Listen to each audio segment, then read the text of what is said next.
ಹೋರಾಟ, ಯಾತಕ್ಕಾಗಿ ಹೋರಾಟ,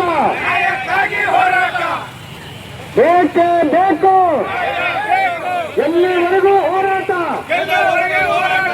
ಎಲ್ಲಿವರೆಗೂ ಹೋರಾಟ. ಅಯ್ಯಯ್ಯೋ ಅಯ್ಯಯ್ಯೋ, ಈ ಭ್ರಷ್ಟ ರಾಜ್ಯ ಸರ್ಕಾರಕ್ಕೆ, ಭ್ರಷ್ಟ ಕೇಂದ್ರ ಸರ್ಕಾರಕ್ಕೆ,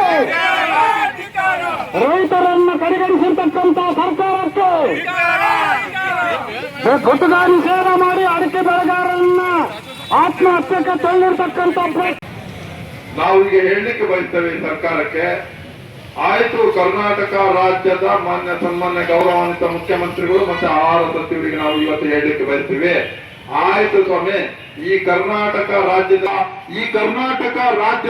ಜನತೆಯ ಆರೋಗ್ಯದ ಹಿತದೃಷ್ಟಿಯಿಂದ ತಂಬಾಕು ಮುಕ್ತ ಕರ್ನಾಟಕ ಮಾಡಬೇಕು ಅಂತಕ್ಕಂಥ ನಮ್ಮ ಪತ್ರಿಕಾ ಪ್ರತಿನಿಧಿಗಳು ಕೇಳಿದ ಪ್ರಶ್ನೆಗೆ ಸನ್ಮಾನ್ಯ ಆಹಾರ ಸಚಿವರು ಹೇಳ್ತಾರೆ, ಕರ್ನಾಟಕದಲ್ಲಿ ತಂಬಾಕು ಬೆಳೀತಕ್ಕಂಥ ರೈತರಿದ್ದಾರೆ, ಟೊಬ್ಯಾಕೋ ಮಂಡಳಿ ಇದೆ, ಆ ಕಾರಣಕ್ಕೆ ನಾವು ಟೊಬ್ಯಾಕೋವನ್ನು ನಿಷೇಧ ಮಾಡ್ಲಿಕ್ಕೆ ಆಗೋದಿಲ್ಲ, ಅವರು ಹೋರಾಟ ಮಾಡ್ತಾರೆ ಅಂತ ಹೇಳ್ತಾರೆ. ಸನ್ಮಾನ್ಯ ಆಹಾರ ಸಚಿವರಿಗೆ ಈ ರಾಜ್ಯದ ಜನತೆಯ ಆರೋಗ್ಯದ ಬಗ್ಗೆ ಎಷ್ಟು ಕಾಳಜಿ